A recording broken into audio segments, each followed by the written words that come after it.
The Lebanese Cook Podcast, Episode 2, Freedom Over Fatayers.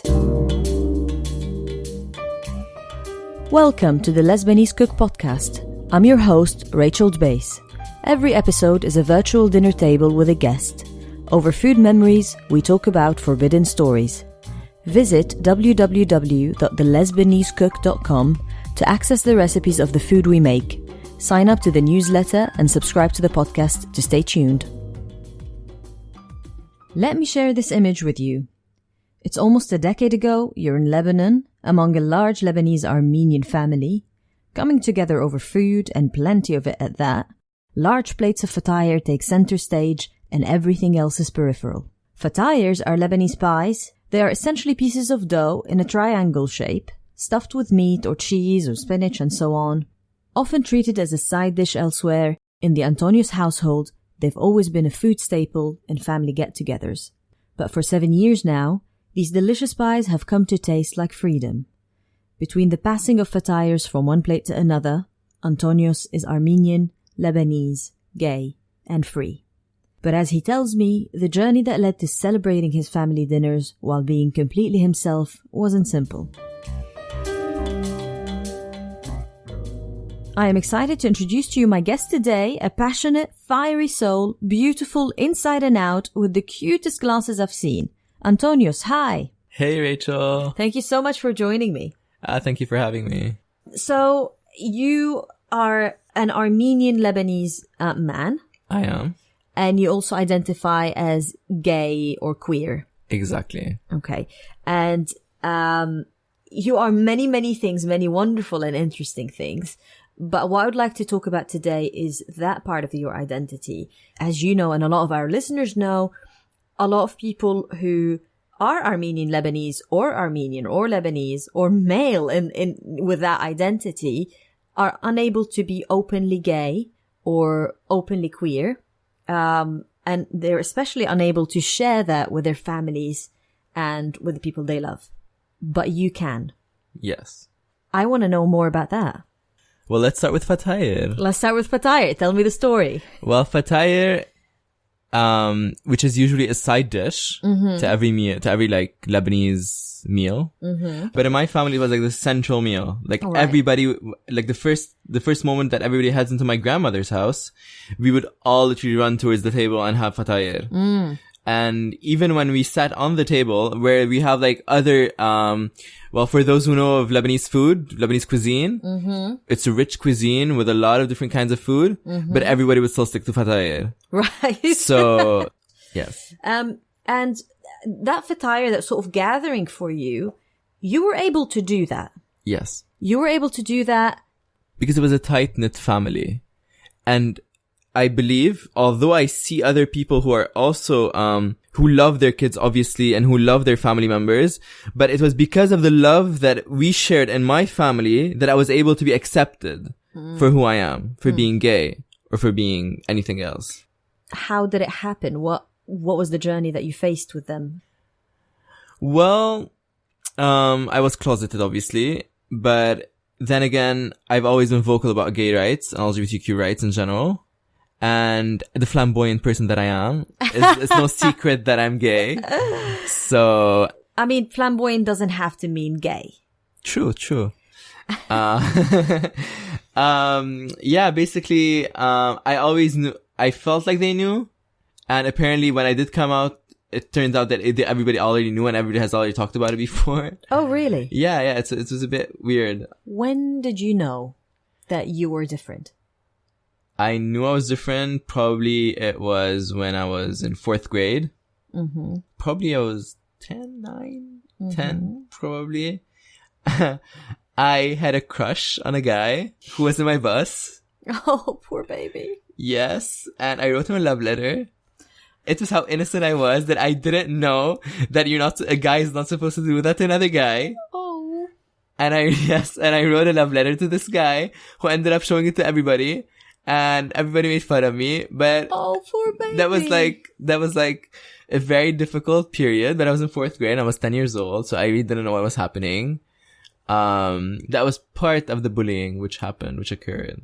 So my life has not always been this happy, but yeah. I'm so sorry. It's okay.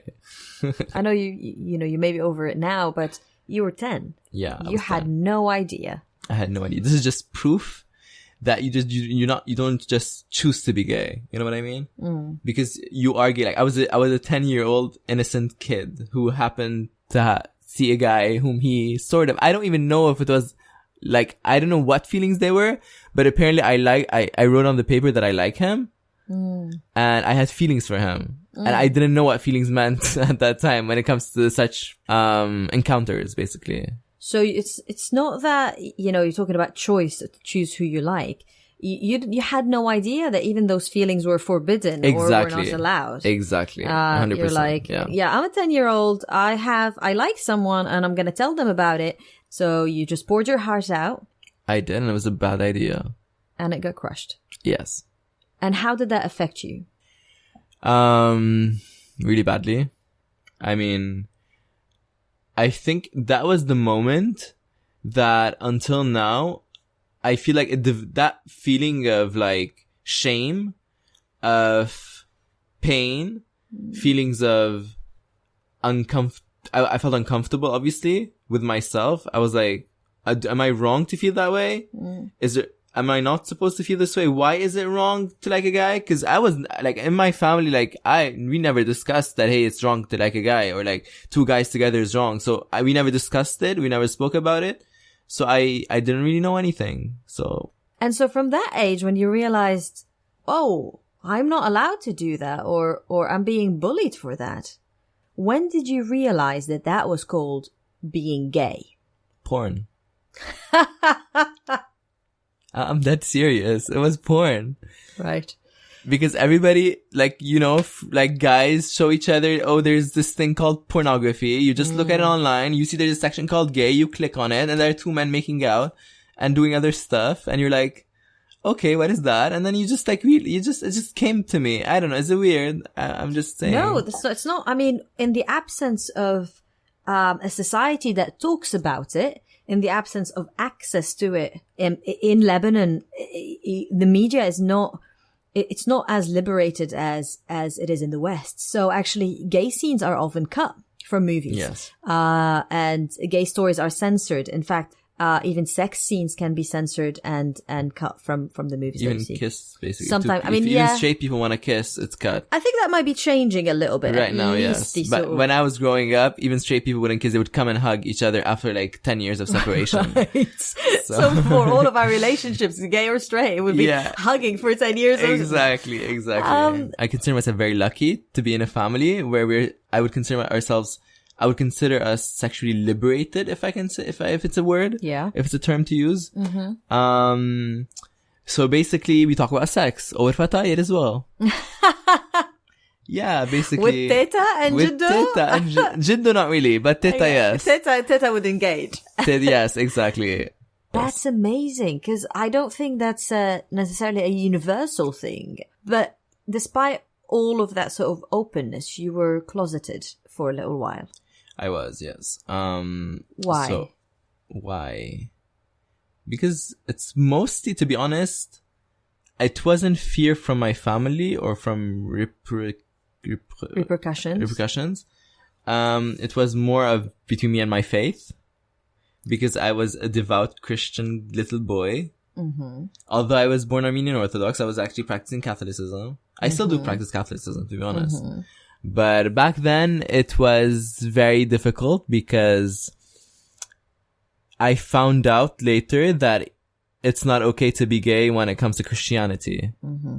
So your struggle was not just with being gay versus family expectations and family pressures and repercussions. It was being gay and Christian. Exactly. And reconciling those 2 worlds. Yes. Because Christianity was a big part of my identity. Was. Mm-hmm. Now, I am Christian. I am comfortable in being Christian and gay, but it doesn't define who I am it's just my faith, basically. It's just between me and my God. What was the catalyst that made you come out? It's such a cheesy story. I love cheesy. Okay. So basically, it was the December 18th. I don't remember which year was it. I don't remember when I was like 14 going on 15. That's when I spoke to God. It's like he didn't speak back. I just spoke to him myself. And I said, I'm gay and you either love me or you don't. This is literally what I said. Where were you? In my bedroom.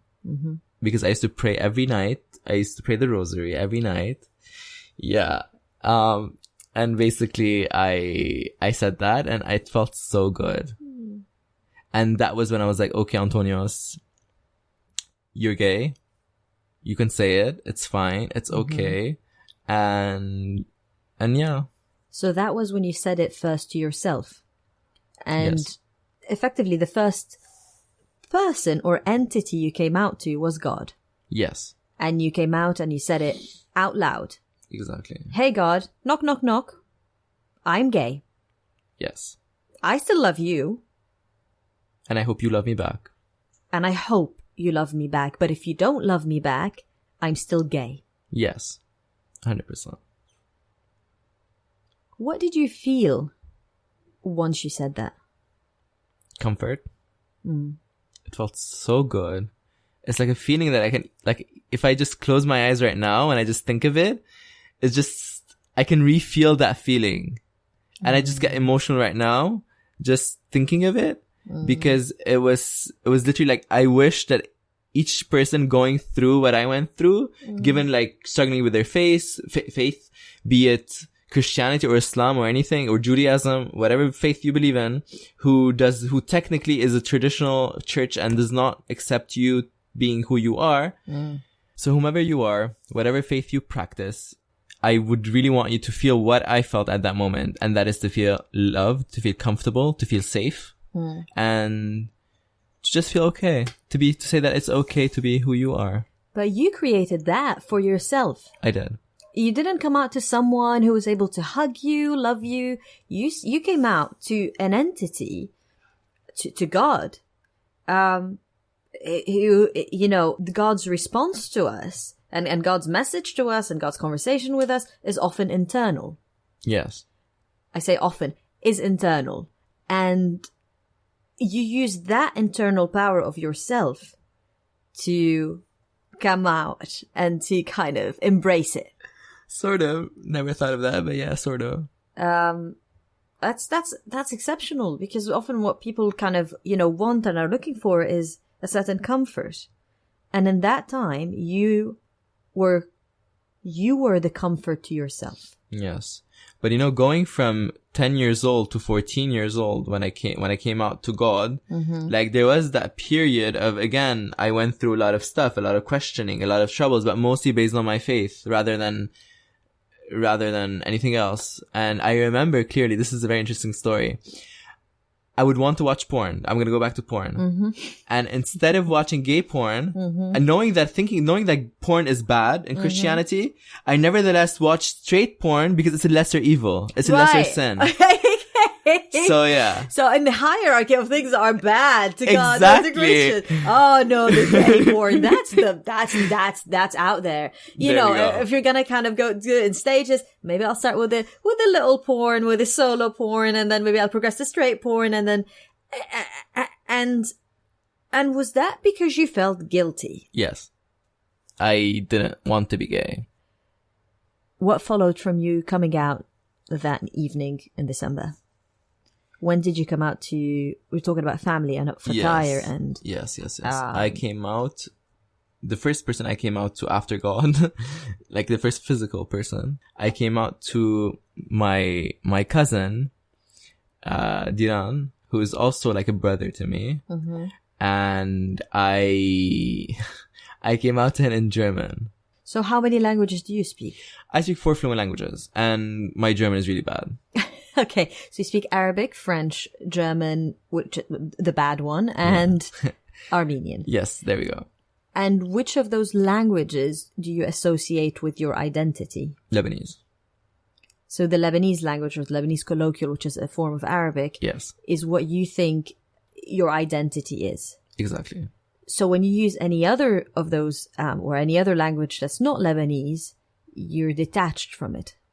Yes. Armenian is an exception, though.